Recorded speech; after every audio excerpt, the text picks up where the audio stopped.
Segur que alguna vegada heu passat por a l'hora de parlar en públic i només hi ha una manera de saber com evitar-ho, i és aquí i ara. Ei, què tal, amants de la interpretació? Soc en Bernat Jiménez, alumne de primer de batxillerat de l'Institut del Teatre.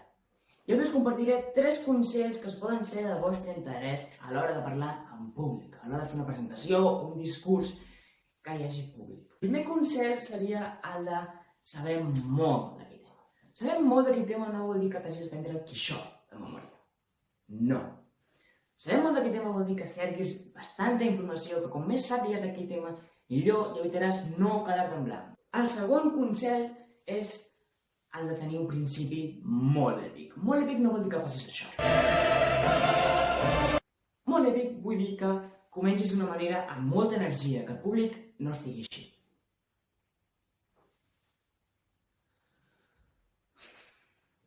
Que el públic estigui amb ganes de saber el que diràs, perquè al cap i a la fi tot el públic està escoltant només a tu. I igual que un principi ha d'acabar d'una manera èpica.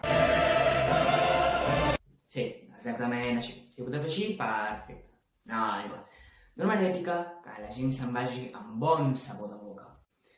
I el tercer i últim consell és el dels silencis. Els silencis són imprescindibles en una presentació o discurs. Un silenci és un llenguatge.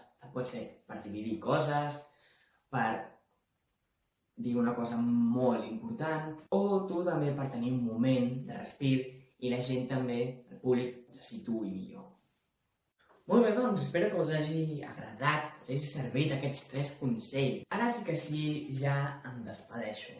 Ha sigut un plaer compartir tots aquests consells amb vosaltres. Espero que si pròximament teniu un discurs que us vagi de lo millor. I bueno, adeu i que passin un bon dia. Adeu! You're gonna make it, you're not good enough. There's a million other people with the same stuff. You really think you're different? Man, you must be kidding. Think you're gonna hit it, but you just don't get it. It's impossible, it's not probable, you're irresponsible. Too many obstacles, you gotta stop it, yo. You gotta take it slow, you can't be a pro. Don't waste your time no more.